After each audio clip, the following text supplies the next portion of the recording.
It's GarbAugust, baby. What kind of trashy books and stories have I been getting into?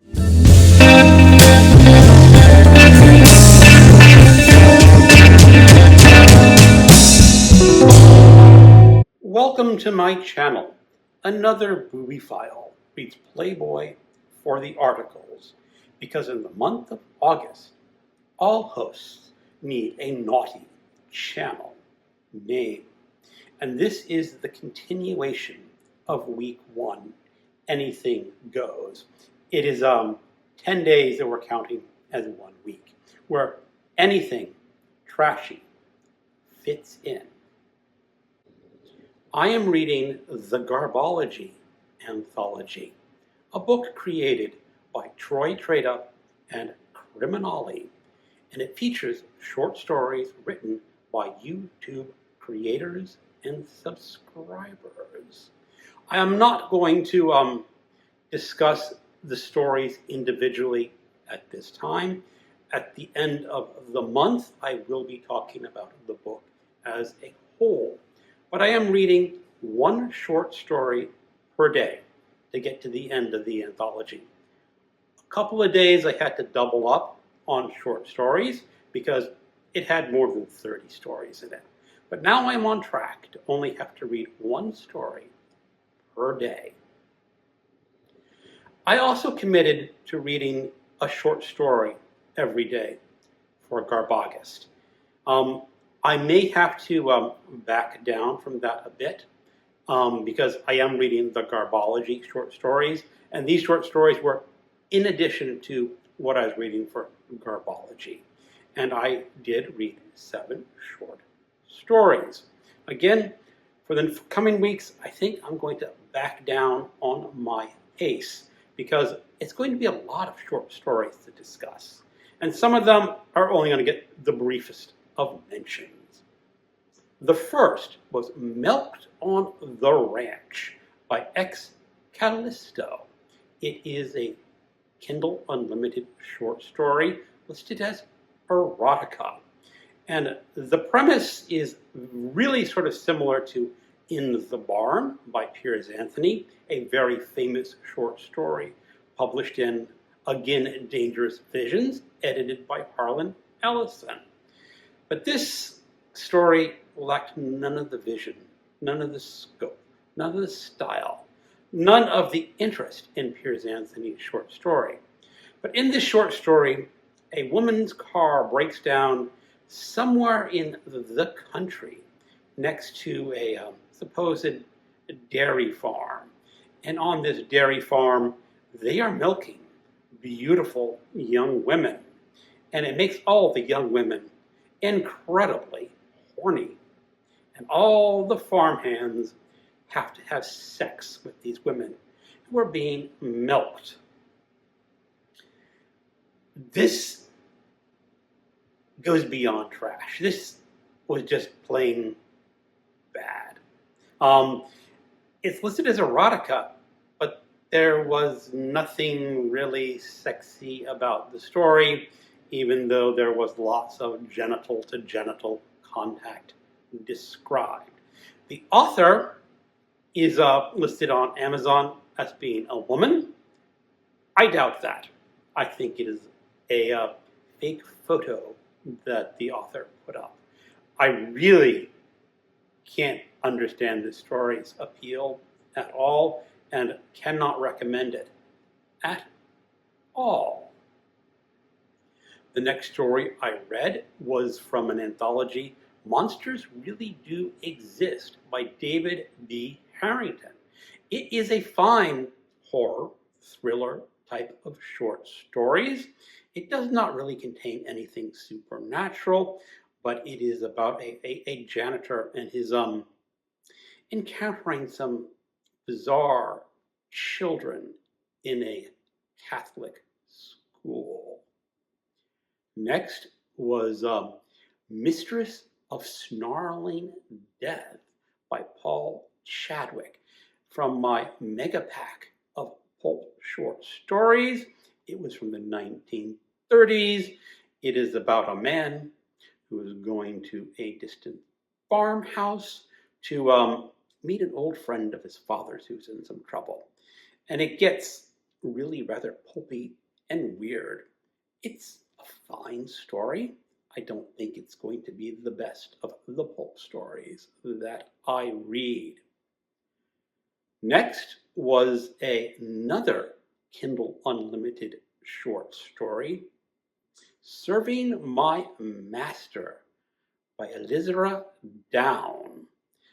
This was another erotic short story featuring vampires. In this short story, at least the author actually tries to be erotic and comes, it comes close to being erotic. Although there is a vampire plot in this story, it really sort of felt like inserted extra. The premise is, I think it's somewhere in England in a previous century. A young lady or young girl with not a whole lot of family is hired on as a maid in a large estate until one day she is told to go serve the master of the estate, who she has not met before. And it turns out that this master of the estate strikes a fancy for this young maid. And we'll just leave it at that.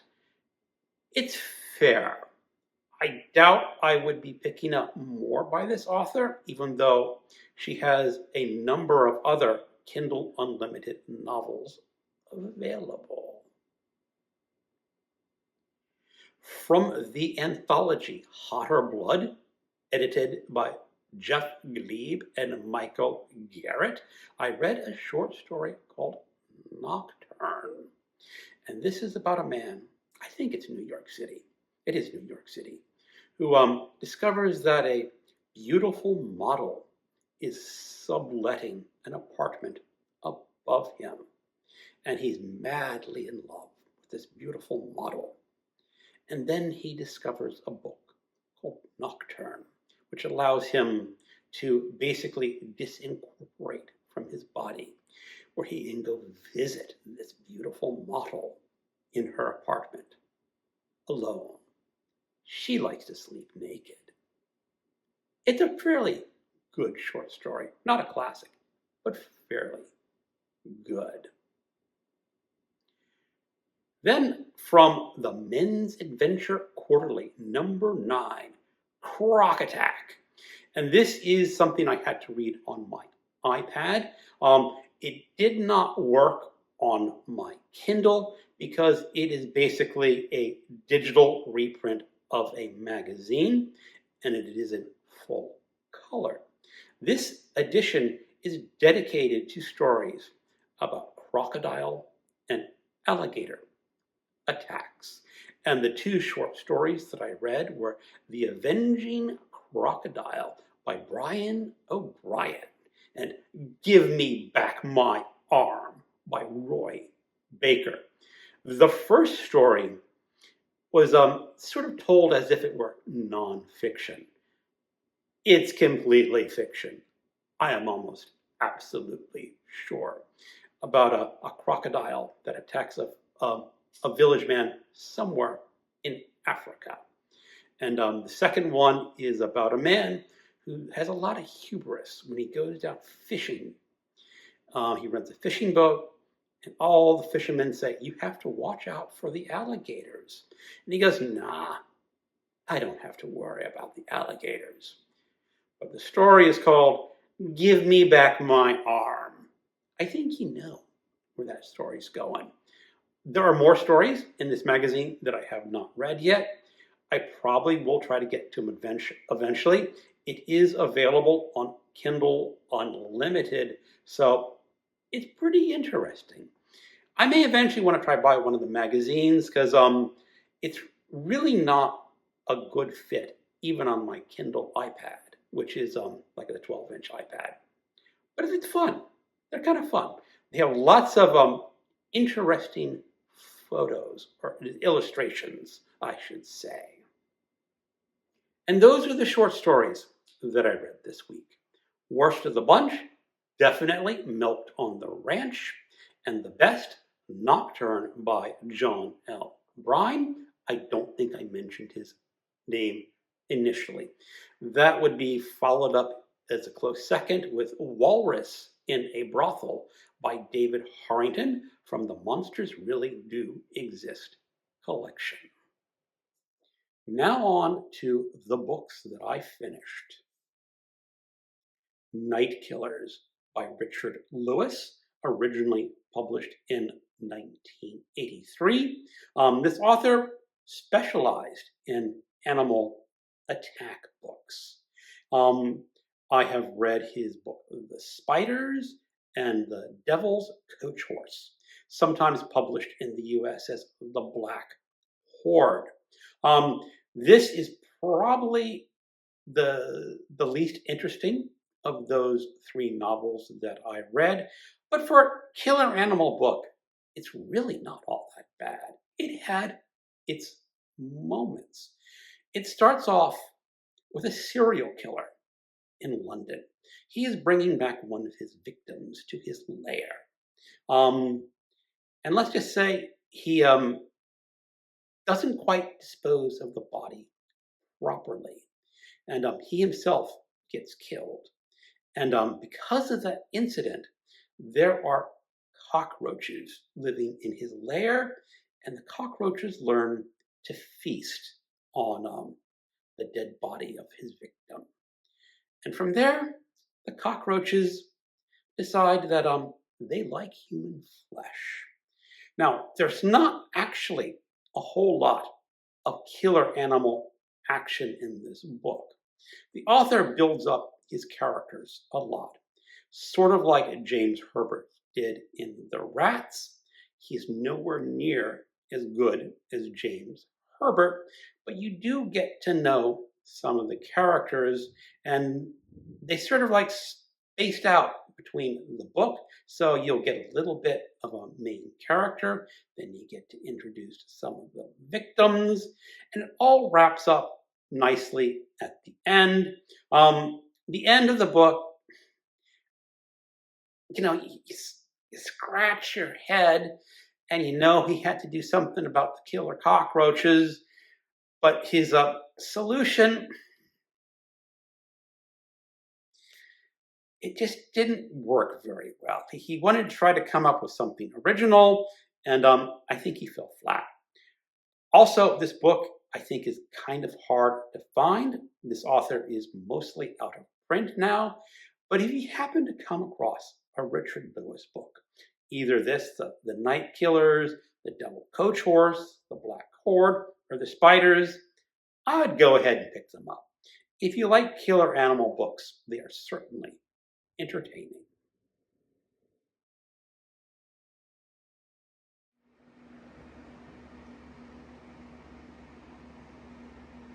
Hey, Teddy. Trying to read a book.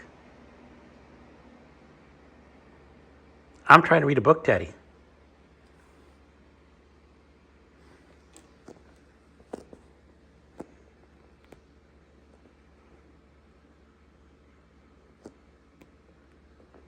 You tapping me?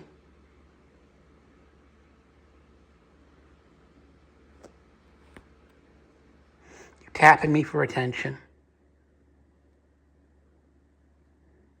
Yes. You're tapping me for attention.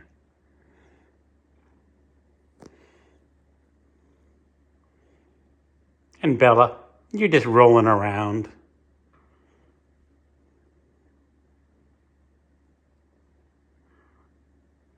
Okay, Teddy. What do you want?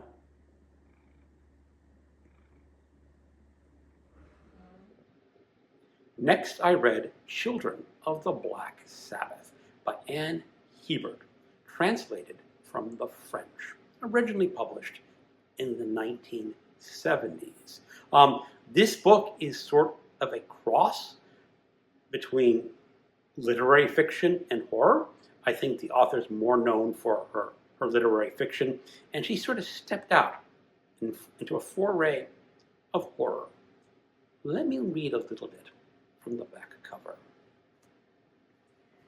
Children of the Black Sabbath is an evil, unsettling book, setting the horrors of demonic possession against the punctilious ritual of the Sisters of the Precious Blood in Quebec City, set around World War II with some flashbacks. And again, this is the story of a nun who is getting ready to make her vows. Or so actually, it's an initiate ready to make her vows to become a nun. Only, she may be possessed. She may be the daughter of the devil. While this book is interesting, its writing style was kind of elusive. You're never quite sure exactly what is going on. It is never always clear when something is happening.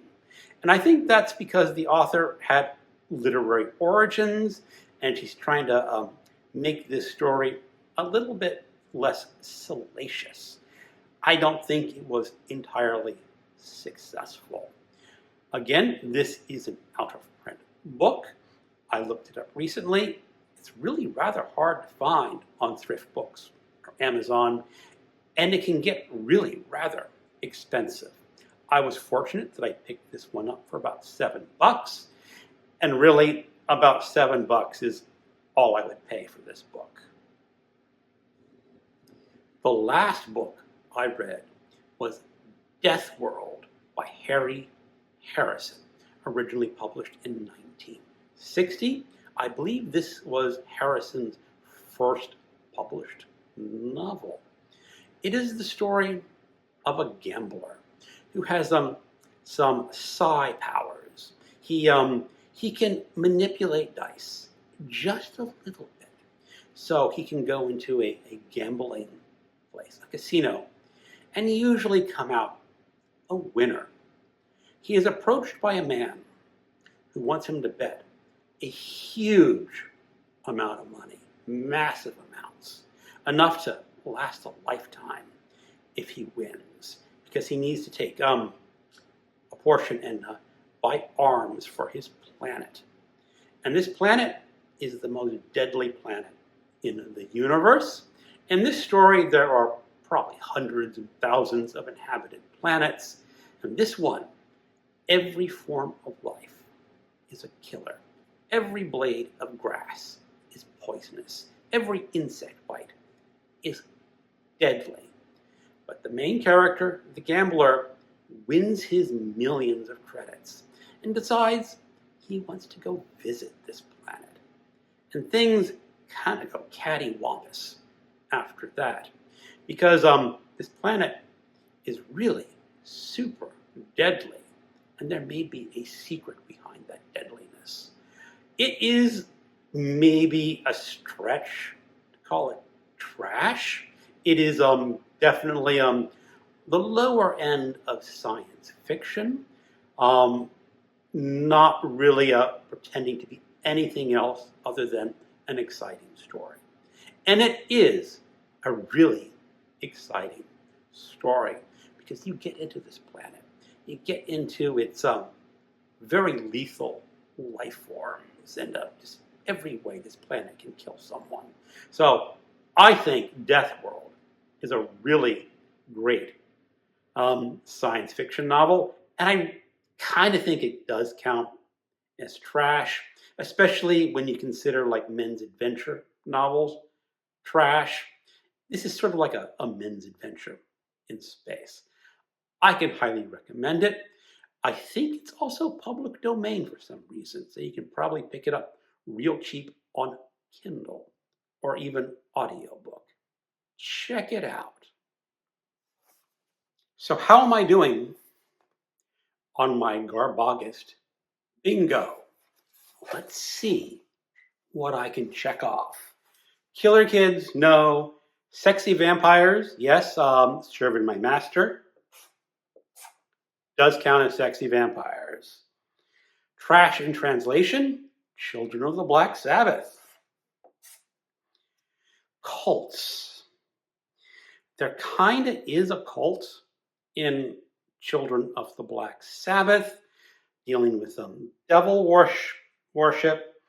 I'm going to count it. It doesn't have to be heavy into cult. There's a little bit of cult action in there. Conspiracy action, no. Modern trash, serving my master, or milked on the ranch, which both count as modern trash. No. Killer animals, yes. Night killers definitely counts as that. Weirdly specific subgenre. Getting sexually aroused by milking human females, that's really weird. Even J.D. Vance isn't that weird. So I will count that as my weirdly specific subgenre. So as you can see, I'm doing really well. I forgot to mention last week when I read Gore that counted for long-running series, and it counted for one other thing, I think. Oh, wait a second. Would you read this on the bus? I don't think so. So let's count that as wouldn't read on the bus. There I am on my GarbAugust bingo. Doing pretty good for week 1. So that is my wrap up for week 1, Anything Goes. On to men's adventure or romance next week. I am going to be sticking to men's adventure. I have already started my Nick Carter book, because I read a Nick Carter book every GarbAugust. But I also want to pick up at least 1 or 2 more men's adventure books. And I'm on the fence. So I'm going to show you some examples of what I could be reading. And if you get this far and you have an idea of what I should read, leave a comment to this video. So the first is going to be SOBs, The Barabbas Rush by Jack Hild. And this is just typical men's soldier military adventure. And the only reason I really want to read this is I want to check off that GarbAugust bingo card, 2 or more guns on the cover. More interesting, in my opinion, is The Liquidator, number 1. I don't get to check off 2 guns, but there are 2 knives on the cover. I wonder if I can just sort of like look the other way and say 2 weapons on the cover. Would that be good enough? I think this is more of a police vigilante story, and this is more of a military adventure. So I'm more inclined towards The Liquidator, but I really want to get that GarbAugust thing checked off. And it's knives, it's not guns. Totally unfair. The other men's adventure is The Black Samurai by Mark Olden. I have it on Kindle. I would be able to check off the Ninja's Martial Arts GarbAugust bingo for that one. So, and that one I think is just about a black man who learns to be a samurai ninja martial artist. Again, I think that was done in the 70s, this 70s, this 80s. So if you're watching and you think any of those 3 would be better than the other, again, leave a comment to this video. Thank you for watching, and keep on reading trash.